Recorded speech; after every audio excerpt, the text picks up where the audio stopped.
Halo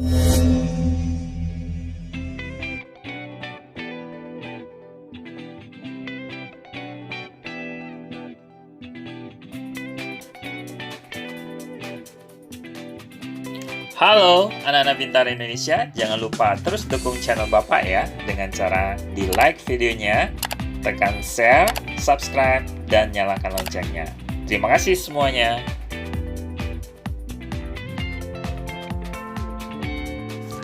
Halo anak-anak pintar Indonesia, apa kabar semuanya? Anak-anak kelas 6, jumpa kembali dengan Bapak dalam pembelajaran tematik kelas 6, tema 8. Nah, anak-anak kelas 6, kita hari ini akan membahas subtema 1 dari pembelajaran 4, 5, dan 6. Mari kita mulai pembelajaran hari ini. Oke, kita mulai. Berikut ini adalah kunci jawaban halaman 29 di buku cetak kalian. Perkiraan informasi yang aku dapatkan dari artikel koran yang berjudul Sekolah Anak Jalanan. Jawabannya adalah informasi tentang kehidupan anak jalanan dalam mendapatkan pendidikan. Nah, perkiraan fakta-fakta yang aku dapatkan dari artikel apa saja?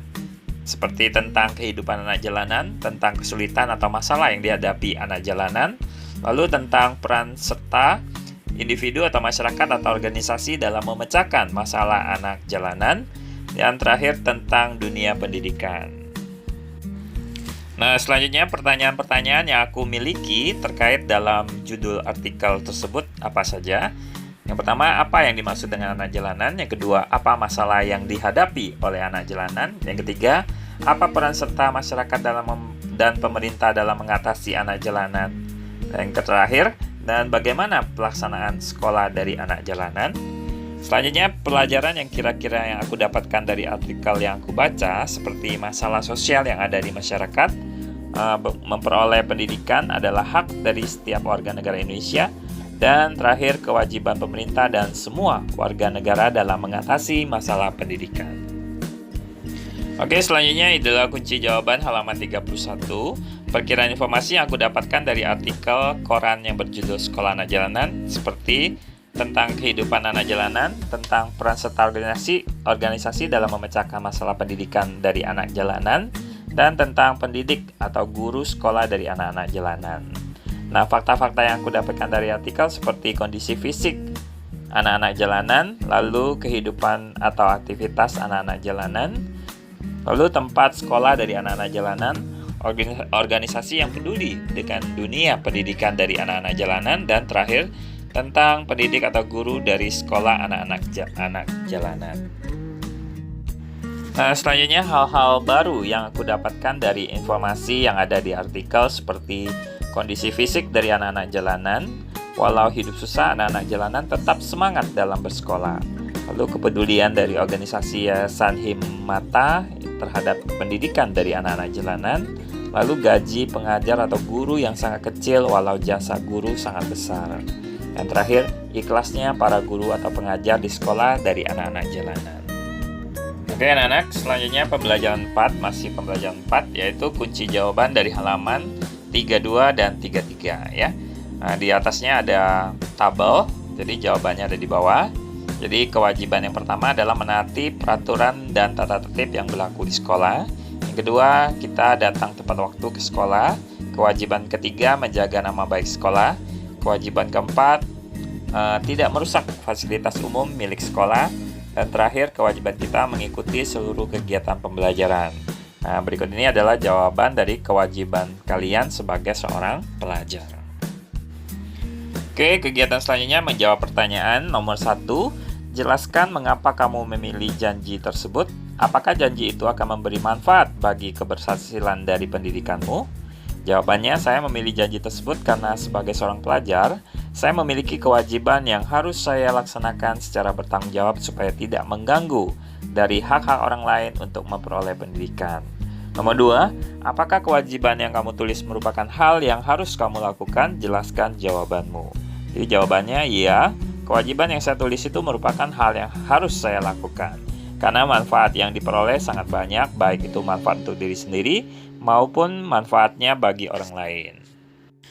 Oke, selanjutnya pertanyaan nomor 3, apakah melaksanakan kewajiban akan memberikan manfaat bagimu? Mengapa? Jadi jawabannya, melaksanakan kewajiban tersebut memberikan banyak manfaat bagi saya Karena dengan melaksanakan kewajiban tersebut membuat lingkungan belajar saya menjadi lebih bersih dan sehat. Nomor 4, apa yang bisa kamu simpulkan dari kegiatan tersebut dan nilai-nilai apa yang kamu peroleh dari kegiatan tersebut? Di jawabannya, setiap pelajar berkewajiban untuk menjaga dari lingkungan sekolah agar tetap bersih, baik, dan sehat. Nah, nilai-nilai yang diperoleh seperti nilai-nilai keadilan sosial, nilai-nilai kemanusiaan, dan nilai kesatuan dan persatuan. Oke, kita baca bacaan berikut ini. Thailand, ya. Wilayah geografis dari Thailand dapat dibedakan menjadi 4 wilayah, yaitu dataran rendah, pegunungan, pegunungan kapur, dan tanah genting kera. Nah, bagian utara dan barat wilayah Thailand merupakan pegunungan. Pohon jati banyak tumbuh di pegunungan utara, bagian tengahnya wilayah Thailand berupa dataran rendah. Sungai utama yang ada di Thailand seperti Chao Phraya, Sungai Chi, Sungai Mun. Lalu negara Thailand beriklim tropis. Yang pertama, dataran rendah berada di bagian tengah. Dataran ini dialiri Sungai Chao Phraya yang mengalir ke Teluk Thailand. Ya. Daerah ini merupakan daerah yang sangat subur. Nomor 2, daerah pegunungan berada di bagian utara dan barat. Gunung tertinggi yang ada di Thailand seperti Gunung Doi Itanon 2576 meter. Nomor 3, pegunungan kapur yang berada di bagian timur yang disebut dengan pegunungan plato. Yang terakhir, nomor 4, tanah genting kera yang memanjang sepanjang semenanjung Thailand ini berada di bagian selatan. Kita lanjutkan informasi tentang Thailand. Ibu kota dari Thailand adalah Bangkok, luasnya 513.115 km persegi. Kelompok etnis terbesarnya seperti bangsa Thai, Tionghoa, dan Melayu. Bahasa yang digunakan bahasa Thai, lagu kebangsaan Heng Chat Thai, agamanya Buddha, pemerintahannya kerajaan, kepala negaranya raja, kepala pemerintahannya Perdana Menteri, dan mata uangnya baht. Nah, batas negara dari Thailand sebelah utaranya berbatasan dengan Laos, sebelah timur berbatasan dengan negara Kamboja, sebelah selatan berbatasan dengan negara Malaysia, dan sebelah barat dan barat dayanya berbatasan dengan Myanmar dan Laut Andaman. Berikut ini adalah informasi mengenai negara Thailand, ya. Oke, selanjutnya kita ke negara Vietnam. Luas Vietnam kurang lebih 331.210 km persegi. Daerahnya terdiri atas bukit-bukit dan gunung-gunung yang berhutan lebat serta sedikit dataran rendahnya. Nah, wilayah Vietnam ini bagian utaranya berupa pegunungan, sedangkan bagian selatannya berupa dataran rendah yang subur. Gunung-gunung yang ada di Vietnam ini antara lain seperti Gunung Ngo Chi Linh, lalu Gunung Chu Yang Sin, sungai utamanya Sungai Mekong dan Sungai Sangka. Nah, ibu kota dari Vietnam, Hanoi, luasnya tadi sudah. Kelompok etnis yang ada di sana seperti Vietnam, China, Prancis, dan Inggris. Agama terbanyaknya Buddha, ada Kristen dan Tao. Pemerintahannya Republik Sosialis. Dari kepala negaranya Presiden, kepala pemerintahannya Perdana Menteri, mata uang yang digunakan mata uang dong. Nah, batas negaranya sebelah utara berbatasan dengan Tiongkok, sebelah timur dan selatan berbatasan dengan Laut Cina Selatan, sebelah barat berbatasan dengan Teluk Siam, Kampuchea, dan Laos. Nah, berikut di sampingnya ada peta dari negara Vietnam, ya. Lihat di sana Vietnam yang bertulisan warna merah, ya. Oke, mari kita baca dengan cepat. ASEAN. Negara-negara yang terletak di Asia Tenggara bersepakat untuk membentuk sebuah organisasi yang bernama dengan ASEAN. Nah, organisasi ASEAN itu didirikan pada 8 Agustus 1967 di Bangkok, Thailand. ASEAN bertujuan menjalin kerjasama antar negara di Asia Tenggara. ASEAN diprakarsai oleh perwakilan dari 5 negara Asia Tenggara, seperti Menteri Luar Negeri Adam Malik dari Indonesia, Tun Abdul Razak dari Malaysia, Thanat Homan dari Thailand, S. Raja Ratnam dari Singapura, dan Marciso Ramos dari Filipina. Nah, mereka menandatangani deklarasi pendirian dari ASEAN. Deklarasi itu bernama Deklarasi Bangkok. Indonesia menjalin kerjasama dengan negara-negara di Asia Tenggara. Kerjasama tersebut dilakukan demi kemajuan dari anggota ASEAN. Kerjasama ASEAN tersebut diwujudkan dalam beberapa bidang seperti berikut ini. Yang pertama, kerjasama ASEAN di bidang ekonomi. Yang pertama, pembukaan dari Pusat Promosi ASEAN. Promosi yang dilakukan oleh ASEAN meliputi sektor perdagangan, pariwisata, dan investasi. Pembukaan pusat promo ASEAN dilakukan di negara Jepang yang merupakan negara yang mempunyai perkembangan cepat dalam berbagai sektor. Nah, pembukaan pusat promosi di Jepang mempunyai tujuan untuk melakukan peningkatan dari kegiatan ekspor dari negara-negara ASEAN ke Jepang dan juga meningkatkan jumlah dari investor Jepang bagi negara-negara ASEAN. Kita lanjutkan nomor 2, penyediaan cadangan pangan. Bentuk kerjasama dalam menyediakan cadangan pangan tidak hanya dilakukan untuk kerjasama yang saling menguntungkan, tetapi juga dalam keadaan yang darurat. Misalnya ketika salah satu negara ASEAN mengalami krisis pangan karena bencana, negara lain siap untuk menyuplai cadangan pangan untuk negara tersebut. Nomor 3, penyelenggaraan proyek industri. Beberapa proyek industri yang ada di ASEAN sebagai berikut ini ya. ASEAN Aceh Fertilizer Project yang berada di Aceh, Indonesia, ASEAN Urea Project dari pabrik pupuk yang ada di Malaysia, ASEAN Copper Fabrication Project yang ada pabrik tembaga yang ada di Filipina, ASEAN Vaccine Project yang memproduksi vaksin yang ada di Singapura, Roxal Soda As Project yang memproduksi abu soda yang ada di Thailand. Ini penyelenggaraan proyek industri ya. Yang keempat, kawasan perdagangan bebas. Kawasan perdagangan bebas ASEAN atau AFTA, ASEAN Free Trade Area, merupakan bentuk kerjasama dari negara-negara ASEAN yang di bidang ekonomi. Nah, AFTA ini bertujuan untuk memajukan sektor produksi lokal yang ada di seluruh negara-negara ASEAN.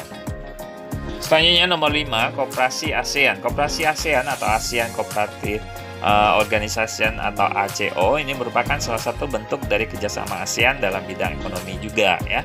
Dalam tujuannya, Koperasi ASEAN ini mempunyai keinginan untuk mengokohkan dari organisasinya sebagai sebuah gerakan koperasi yang menopang dari perekonomian yang ada di Asia Tenggara. Kerjasama ASEAN di bidang politik seperti Defense Minister Meeting ya, ADMM. Bentuk kerjasamanya di bidang politik ADMM ini merupakan pertemuan rutin dari Menteri Keamanan negara-negara anggota ASEAN. Nah, pertemuan ini diadakan untuk membahas dari kerjasama ASEAN dan diplomasi politik dalam bidang pertahanan dan keamanan dari negara-negara ASEAN. Nomor 2, pengiriman dari duta dan konsulat ya. Pengiriman duta dan konsulat merupakan langkah yang dilakukan agar wakil dari negara selalu ada dalam menjalankan fungsi dan perannya sebagai bagian dari ASEAN. Selanjutnya nomor 3, perjanjian ekstradisi ASEAN. Nah, merupakan bentuk kerjasama di bidang politik dalam menangani tersangka kejahatan yang melarikan diri ke kawasan negara-negara ASEAN. Yang keempat, perjanjian kawasan bebas nuklir. Nah, kerjasama ASEAN di bidang politik mengenai pelarangan senjata nuklir di negara ASEAN. Dalam perjanjian ini melarang keras adanya perancangan dan pembuatan senjata nuklir yang ada di negara ASEAN. Nomor 5, terakhir, perjanjian kawasan damai, bebas, dan netral. Nah, perjanjian ini merupakan kerjasama negara-negara ASEAN untuk menjaga setiap negara agar tetap damai dan tetap harmonis. Oke, anak-anak, kita masuk ke pembelajaran 5. Di sana ada Lani, ya. Lani sedang memakai payung. Lani berkata, musim hujan telah tiba. Bumiku menjadi basah terkena air yang turun terus-menerus. Nah, bagaimana kondisi lingkungan saat musim hujan ya? Nah, mari kita cari tahu bersama dengan Lani. Nah, anak-anak, ketika musim hujan tiba, bumi menjadi basah karena terkena air hujan ya. Nah, banyak tanaman mulai tumbuh, pohon-pohon yang layu karena kekurangan air tampak segar kembali. Para petani mulai menanam padi di sawahnya. Cuaca yang semula panas menjadi sejuk. Musim hujan selalu dinanti-nantikan oleh banyak orang. Namun, ada kalanya musim hujan menjadi bencana. Nah, pada bulan-bulan tertentu curah hujan sangat tinggi, namun pada bulan lainnya hujan hampir tidak pernah terjadi hujan. Nah, mengapa demikian? Mari kita cari tahu. Jadi saat membaca koran, Edo terlihat keheranan. Mengapa di koran diinformasikan bahwa saat ini di Argentina sedang terjadi musim panas, namun pada saat yang bersamaan di Kanada sedang terjadi musim dingin. Lalu, mengapa terjadi perbedaan musim di antara negara-negara di dunia? Nah, mari kita amati gambar berikut ini ya. Sana ada yang sedang musim dingin bermain salju ya. Lalu satunya musim panas sedang bermain sepak bola. Nah, amati gambar berikut ini yang memperjelas dari jawabanmu ya. Jadi kutub utara, kutub selatan, KS, KU ya. Di tanggal 22 Desember awal musim dingin di bagian bumi utara, awal musim panas di belahan bumi selatan. Pada tanggal 23 September awal musim gugur di belahan bumi utara, sedangkan musim semi di belahan bumi selatan. Lalu 21 Maret awal musim semi di belahan bumi utara, sedangkan awal musim gugur di belahan dari bumi selatan. Nah, ini penjelasannya ya. Oke, anak-anak, bacalah fakta-fakta sains dari gambar di atas ya. Jadi yang pertama, bumi membuat sebuah jalur atau orbit yang berbentuk elips saat mengelilingi matahari yang disebut dengan revolusi. Nomor 2, jalur atau orbit ini ditempuh dalam waktu 1 tahun untuk satu putarannya. Nomor 3, selama setahun belahan bumi utara dan belahan bumi selatan selalu bergantian menghadap dan membelakangi dari matahari sehingga terjadilah perbedaan musim. Nomor 4, akibat dari revolusi bumi terhadap matahari, negara-negara yang berada di belahan bumi utara dan selatan setiap 3 bulan sekali mengalami perubahan dari musimnya. Lalu Kanada terletak di belahan bumi utara, sebaliknya Argentina terletak di belahan bumi selatan. Nah, pada saat matahari memanas bumi bagian selatan, sedangkan Argentina mengalami musim panas. Sebaliknya, negara yang terletak di belahan bumi utara seperti Kanada mengalami musim dingin. Ya. Oke, anak kelas 6, berikut ini adalah kunci jawaban dari halaman 42 di buku cetak kalian. Jadi ada tabel waktu belahan bumi utara dan belahan bumi selatan ya. 21 Juni sampai 23 September di belahan bumi utara panas, sedangkan di belahan bumi selatan dingin. 23 September sampai 22 Desember, bumi utara mengalami musim gugur, sedangkan belahan bumi selatan mengalami musim semi. 22 Desember sampai 21 Maret di bumi utara mengalami musim dingin dan bumi selatan mengalami musim panas. Terakhir pada tanggal 21 Maret sampai 21 Juni di belahan bumi utara mengalami musim semi dan di belahan bumi selatan sebaliknya mengalami musim gugur. Nah, ini gambarnya ya, kutub utara dan kutub selatan ya, yang terkena sinar matahari dan yang membelakangi yang tidak terkena matahari ya. Revolusi bumi menyebabkan matahari tampak bergeser ke arah belahan bumi utara dan selatannya. Padahal sesungguhnya matahari tidak bergerak. Nah, peristiwa ini disebut sebagai gerak dari semut tahunan dari matahari. Oke, mari kita baca bacaan berikut ini. Reporter adalah orang yang bertugas meliput berita di lapangan dan melaporkannya kepada publik. Ya. Laporan dapat berbentuk tulisan untuk media cetaknya. Laporan juga dapat berbentuk lisan yang disampaikan melalui media elektronik seperti radio dan televisi. Nah, karangan non-fiksi adalah karangan yang dibuat berdasarkan fakta, realita, atau peristiwa yang benar-benar terjadi. Nah, tulisan non-fiksi biasanya berbentuk tulisan ilmiah dan ilmiah populer, laporan, artikel, fitur, skripsi, tesis, disertasi, makalah, dan sebagainya. Nah, perbedaan antara fiksi dan non-fiksi terletak pada masalah faktual atau tidaknya, ya, imajiner atau tidak. Nah, perbedaan antara keduanya sama sekali tidak ada hubungan dengan gaya bahasa ataupun atau apapun selain masalah fakta atau khayalan saja. Nah, karangan non-fiksi berusaha mencapai taraf objektivitas yang tinggi, berusaha menarik dan menggugah nalar atau pikiran dari pembacanya. Nah, bahasa karangan non-fiksi bersifat denotatif dan menunjukkan pada pengertian yang sudah terbatas sehingga tidak bermakna yang ganda. Non-fiksi dibagi menjadi dua seperti berikut ini ya. Yang pertama, non-fiksi murni, berisi pengembangan dari berdasarkan data-data yang autentik. Nomor 2, non-fiksi kreatif, berawal dari data autentik kemudian dikembangkan sesuai dengan imajinasi dari penulisnya yang pada umumnya adalah bentuk seperti bentuk novel, puisi, dan prosa. Selanjutnya berikut ini ada gambar ya. Kalian disuruh menuliskan nama, kelas, petunjuknya temukan 5 informasi penting mengenai dari gerak revolusi bumi dan dampaknya. Nah, tuliskan informasi yang kamu temukan di tiap gambar temukan di tiap gambar jari tangan berikut ini ya. Tuliskan fakta pertama, fakta kedua, fakta ketiga, fakta keempat, kelima. Lalu sumber informasinya dari mana, oleh siapa. Nah, berikut ini kunci jawaban dari halaman 45 ya. Fakta yang pertama adalah bumi mengelilingi matahari pada orbitnya membutuhkan waktu selama 365,25 hari atau yang disebut dengan 1 tahun. Fakta kedua, akibat dari peredaran bumi mengelilingi matahari atau yang disebut dengan revolusi bumi adalah adanya perbedaan lamanya siang dan malam.